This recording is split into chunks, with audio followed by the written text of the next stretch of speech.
नमस्कार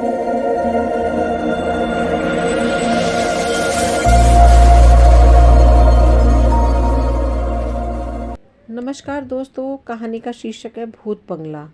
हमेशा यानी हर साल की तरह इस साल भी मेरी बीवी ने पूछा कि मैंने छुट्टियां मनाने के लिए किसी दूर दराज की सुहानी जगह पर किसी अच्छे मकान का इंतज़ाम करने के लिए क्या सोचा है। मैंने नहीं में जवाब दिया। जब से हमारी शादी हुई थी, यानी शादी के बाद के पहले 2-3 साल छोड़कर, जब से हमें डॉक्टरों ने बताया था कि औलाद हमारे मुकद्दर में नहीं है, हमारा नियम बन गया था कि हम दोनों मियाँ बीवी छुट्टियाँ किसी दूर दराज इलाके के शांत और मनोरम स्थान पर गुजारा करते थे। मेरी बीवी क्लारा ने अखबार का इश्तिहारों वाला पन्ना मेरी तरफ बढ़ाया, जिसमें एक इश्तिहार पर निशान लगा हुआ था। इश्तिहार हमारी इच्छा अनुसार था। नॉरफॉक रोड पर आलीशान फर्निश्ड बंगला, शाही बाग, गैरेज, बोट हाउस, सभी सुविधाएं किराया मुनासिब उपलब्ध है। बिल्कुल ठीक नॉरफॉक रोड दूर दराज इलाका था। किराया क्लारा के ख्याल से कम और मेरे ख्याल से बहुत ज़्यादा था। बहरहाल मैं अपनी चहेती इकलौती बीवी की हट के सामने इसके सिवा और क्या कह सकता था कि खामोशी से सिर झुका दूं। मैंने फ़ोन उठाया, इश्तिहार में दर्ज नंबर मिलाए, एजेंट से बात की। उसने कहा, सर आप नॉरफॉक रोड पहुँचे, मैं मिसेज़ मार्था को फ़ोन कर देता हूँ। वो आपको बंगला दिखा देगी और आपकी सेवा भी करेगी। वो हाउस कीपर है। क्लारा ने आग्रह किया, डियर तुम्हें वहाँ ज़रूर जाना चाहिए। बंगले और उसके आसपास के माहौल का जायज़ा लेना ज़रूरी है वहाँ जाने से पहले। बहरहाल जब मैं घर से रवाना हुआ तो मौसम कुछ थोड़ा सा ख़राब था, लेकिन रास्ते में ही बर्फ़ का अंधा कर देने वाला तूफ़ान शुरू हो गया, जिसमें सफ़र करता मैं बेइंतहाई दूर एक वीरान इलाके में पहुंचा। रेलवे स्टेशन पर उतरकर मुझे और 5 मील का सफ़र टैक्सी से करना पड़ा, जो काफ़ी तकलीफ़देह था। खुदा का शुक्र कि मिसेज़ मार्था उस वक्त वहाँ मौजूद थी। उस पर उसने यह मेहरबानी भी की थी कि ना सिर्फ आतिशदान में आग सुलगा रखी थी, बल्कि मेरे डिनर का भी मामूली सा इंतज़ाम कर रखा था। डिनर से फारिग हुआ तो बूढ़ी महिला मिसेज़ मार्था ने सुबह तक के लिए इजाज़त मांगी। बर्तन उसने साफ़ करके रख दिए थे किचन में। मिसेज़ मार्था को रुखसत करके मैंने गेट बंद किया और लंबे चौड़े अंदरूनी अहाते का मुआवना शुरू किया। गैरेज मेन गेट के करीब 15 फुट दूर थी। मैं वहां तक गया, मगर उसे खोलकर देखना ज़रूरी न समझा। बर्फबारी की शिद्दत में कमी हो गई थी, लेकिन मैंने बाग में जाने का विचार त्याग दिया। वहां छाए अंधेरे और सन्नाटे का आप अंदाज़ा नहीं लगा सकते। मैं संतुष्ट हो गया कि छुट्टियां गुजारने के लिए यह उपयुक्त स्थान है। पोर्च और बरामदे में से गुजरकर मैं अंदर दाखिल हुआ और विभिन्न कमरों का जायज़ा लेता सेंट्रल हॉल में आतिशदान के सामने कुर्सी पर जा बैठा। फिलहाल सोने का कोई इरादा नहीं था। काफ़ी देर तक आतिशदान की प्रफुल्लतादायक गर्मी का आनंद उठाने के बाद मैं उठा और बेडरूम में दाखिल हुआ। मेरा सामान मिसेज़ मार्था ने सलीके से रखा हुआ था। मैंने बैग में से एक उपन्यास निकाला और दोबारा सेंट्रल हॉल में आतिशदान के सामने आराम कुर्सी पर बैठकर उपन्यास पढ़ना शुरू किया। बंगले में आसपास जो खामोशी थी, वो पढ़ने लिखने के लिए बहुत उपयोगी थी। बंगला नॉरफॉक से बाहर बहुत दूर नदी किनारे स्थित था। पिछले दिनों से जारी बर्फबारी की वजह से नदी की ऊपरी सतह जम चुकी थी, इसलिए बोट हाउस की तरफ से पानी के हिलकोरे लेने की आवाज़ें भी नहीं आ रही थी। सन्नाटा इतना गहरा था कि सिवा आतिशदान में कभी कभार चटाक उठने वाली लकड़ियों की आवाज़ के किसी किस्म की कोई आवाज़ नहीं आ रही थी। उपन्यास की रोचकता ने मेरा सारा ध्यान इस तरफ खींच लिया था। आधी से ज़्यादा रात कब और कैसे गुजर गई थी, मुझे पता ही नहीं चला था। अचानक किसी कार की आवाज़ ने उस ठोस सन्नाटे को छिन भिन कर दिया। दूर से आती हुई किसी कार की आवाज़ पल पल तेज़ और करीब होती जा रही थी। फिर अचानक बंगले से कुछ दूर कार की आवाज़ बंद हो गई। मुझे चिंता और हैरानी हुई कि इतनी रात गए, इतनी दूर इस वीराने में गिरती हुई बर्फ़ के नीचे यहाँ कौन आया है। अब तक आप समझ गए होंगे कि मैं बुज़दिल और डरपोक आदमी नहीं हूँ। क्लारा और मेरे जानने वाले मुझे निडर पाल के नाम से जानते थे। बहरहाल मैं इस स्थिति का जायज़ा लेने के लिए बंगले से बाहर आया। पोर्च से लगे बरामदे में से ही मुझे एक कार रुकी और नज़र आई, क्योंकि बंगले की बाउंड्री 3 फुट से ज़्यादा ऊंची नहीं थी। मैं बाहरी गेट से बाहर गया। कार बंगले में 20-25 फुट दूरी पर खड़ी थी और हेडलाइटों की रोशनी से आंखें चुंधिया गईं। मैं करीब पहुंचा तो देखा कि काफ़ी बड़ी कार लिमोजीन रास्ते के बीचों बीच खड़ी हुई है। एक लड़की उसका बोनट खोले उस खड़ी कार के इंजन का जायजा ले रही है। मेरे करीब पहुंचने पर भी शायद उसने मेरे कदमों की आहट नहीं सुनी थी, क्योंकि वो इंजन से उलझी हुई थी। मैंने उसे मुखातिब किया, मिस, क्या मैं आपकी कोई मदद कर सकता हूँ? इंजन चलते चलते बंद हो गया है। वो सिर उठाए बगैर बोली, मेरी समझ में नहीं आता क्या खराबी है। मैंने इंजन में झांका। लड़की एकदम 2 कदम पीछे हट गई। रेडिएटर में पानी है, मैंने पूछा।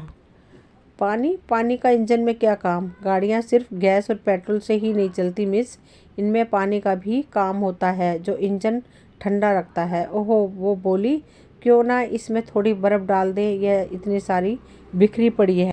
नहीं, मैंने कहा, बर्फ़ कार्बोरेट को ख़राब कर देगी, ज़रा ठहरो। मैं तेज़ी से बंगले में गया और एक बाल्टी में पानी भर लाया। लड़की ने रेडिएटर का ढक्कन खोला जो उसके हाथ से उछलकर नीचे जा गिरा। रेडिएटर आग हो रहा था। मैंने थोड़ा सा पानी डाला जो फ़ौरन भाप बनकर उड़ गया। हमने फिर थोड़ी थोड़ी देर बाद थोड़ा थोड़ा पानी डाला, मगर रेडिएटर ने फ़ौरन उसे बाहर उछाल दिया। काफ़ी देर तक हम इंजन के दूसरे हिस्से से भी उलझे रहे, मगर कार स्टार्ट ना हो सकी। मुझे फ़ौरन ख्याल आया कि वो काफ़ी देर से सूखे रेडिएटर के साथ कार चलाती आ रही थी। इसके नतीजे में इंजन तबाह हो गया था। मैंने कहा, मिस, अब यह कार बगैर मैकेनिक के ठीक नहीं हो सकती। इसका मतलब मुझे सारी रात कार में ही गुजारनी पड़ेगी। अगर तुम पसंद करो तो गरीब का बंगला हाजिर है, मैंने पेशकश की। नहीं, मैं कार यहीं छोड़कर पैदल चली जाऊंगी। नादानी की बातें मत करो, मैंने कहा। ऐसे मौसम में आधी रात को कहाँ जाओगी? आगे मीलों दूर तक कोई आबादी नहीं है। उसी वक्त हमने एक गाड़ी के इंजन की आवाज़ के साथ साथ गड़गड़ाहट की आवाज़ भी सुनी और चौंक कर देखा तो बहुत दूर हेडलाइटें चमकती नजर आईं। आने वाली गाड़ी का रुख इसी तरफ था। आपके ख्याल में आने वाली क्या चीज़ हो सकती है? लड़की ने पूछा। मेरे ख्याल में, मैंने कहा, यह दूध वाली की लारी है। गाड़ी अभी बहुत दूर थी। जैसे जैसे वो करीब आती गई उसकी हेडलाइटों की रोशनी तेज़ होती चली गई। आखिर वो करीब आकर रुक गई, क्योंकि लिमोजिन सड़क के बीचों बीच खड़ी थी। लारी का ड्राइवर उतरकर हमारे करीब आया। क्या मामला है जी? क्या मैं तुम्हारी कोई मदद कर सकता हूँ? हमने उसे सारी सिचुएशन बताई तो वह बोला, मैं एप्पल विले जा रहा हूँ, वहाँ तक इस कार को लारी से बांधकर ले जा सकता हूँ। हालांकि मेरी गाड़ी में दूध के डिब्बे भरे हुए हैं। मगर इस प्रस्ताव पर भी तैयार नहीं हुई। पहले वो मेरी पेशकश ठुकराकर बंगले में रात गुजारने से इनकार कर चुकी थी। आखिर यह तय किया गया कि लिमोजिन को गैरेज में बंद करके ड्राइवर के साथ करीबी शहर तक जाएगी और दूसरे दिन किसी वक्त मैकेनिक को साथ लेकर कार ले जाएगी। मैंने ड्राइवर के साथ मिलकर लिमोजिन को धक्का लगाकर गैरेज में बंद किया। वो जाने के लिए तैयार हुए तो मैंने कहा, सर्दी बहुत है, थोड़ी देर अंदर बंगले में आराम कर लो, फिर चले जाना। वो मेरे साथ बंगले में आ गए। मैंने उन्हें आतिशदान के सामने सेंट्रल हॉल में बिठाया। 3 गिलासों में डाली सोडा उपलब्ध नहीं था। लड़की ने विस्की पी और चल पड़े। उस लड़की का रवैया शुरू से ही कुछ उखड़ा उखड़ा हुआ था। बाहर कार के पास भी वो रोशनी से बचने की कोशिश करती रही थी, मेरे और टैक्सी ड्राइवर के साथ भी। हालांकि हम दोनों उसके साथ बड़ी हमदर्दी से पेश आ रहे थे। उसका व्यवहार शुष्क और कुछ असभ्य सा लग रहा था।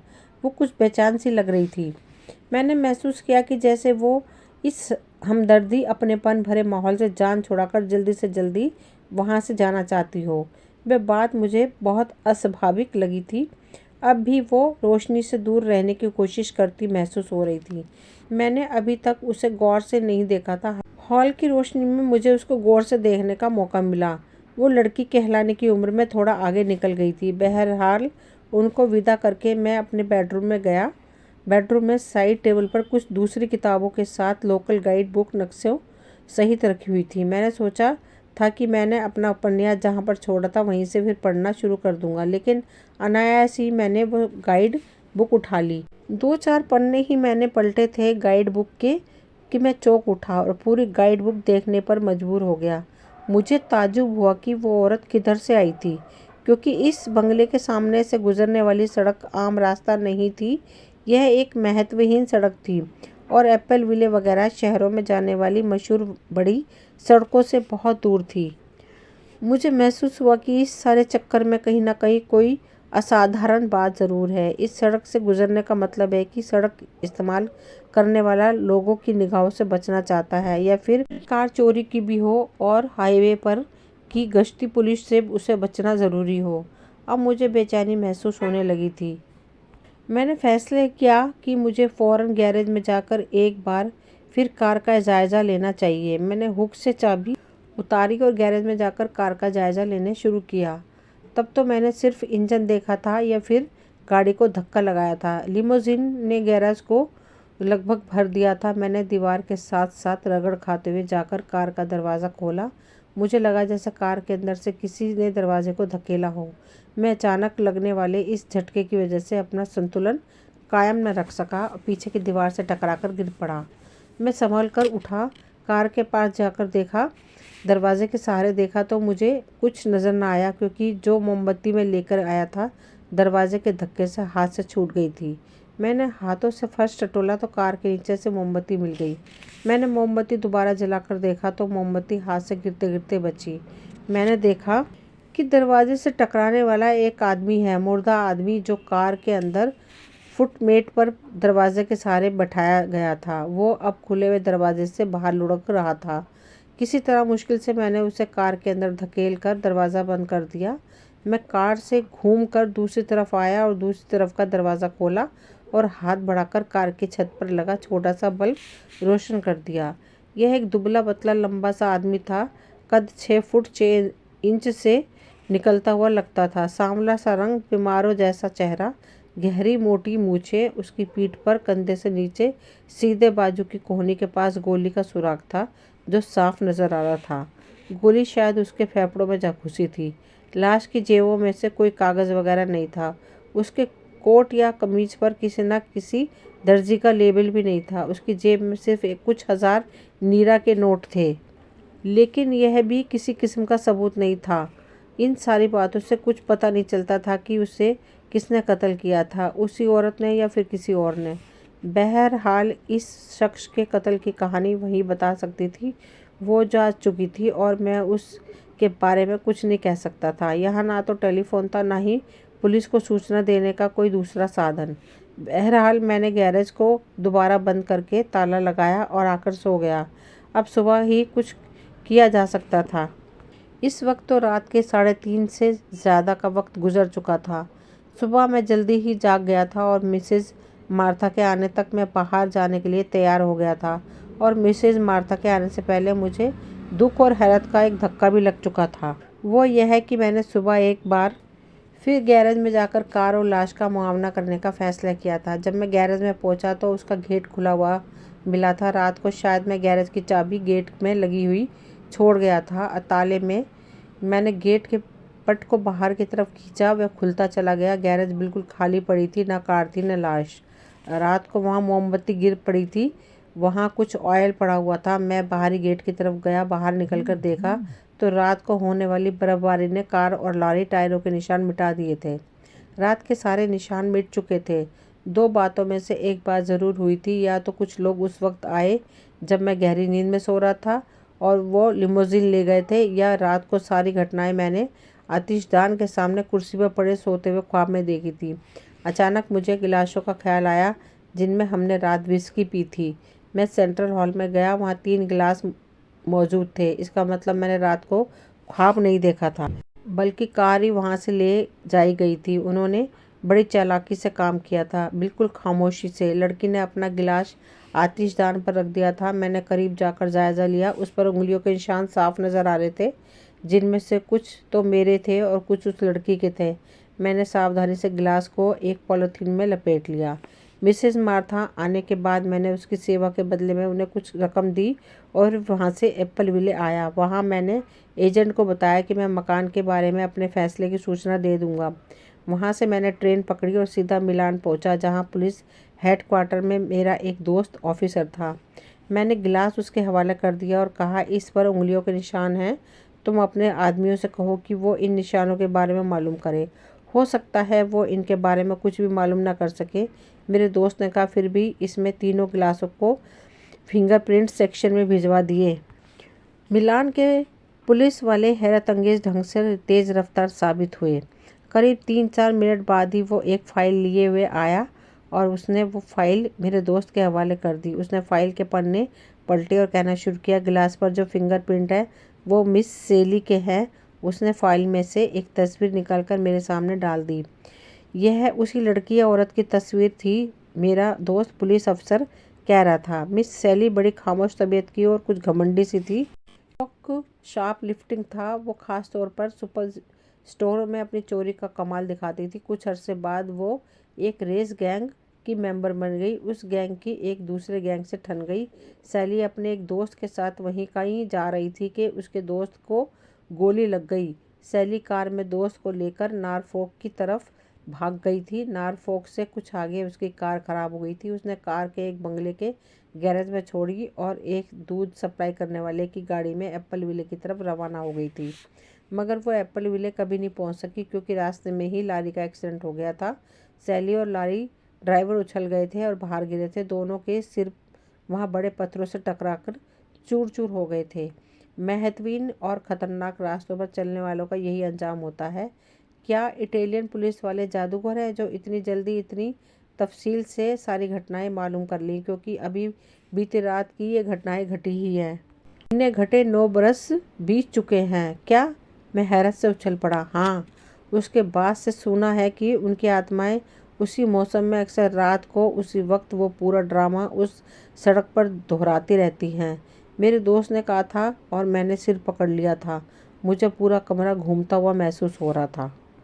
दोस्तों, ये कहानी यहीं तक थी। मुझे उम्मीद है आपको पसंद आई होगी। अगर पसंद आए तो प्लीज़ लाइक शेयर सब्सक्राइब करें ताकि वीडियो की नोटिफिकेशन समय समय पर आपको मिलती रहे।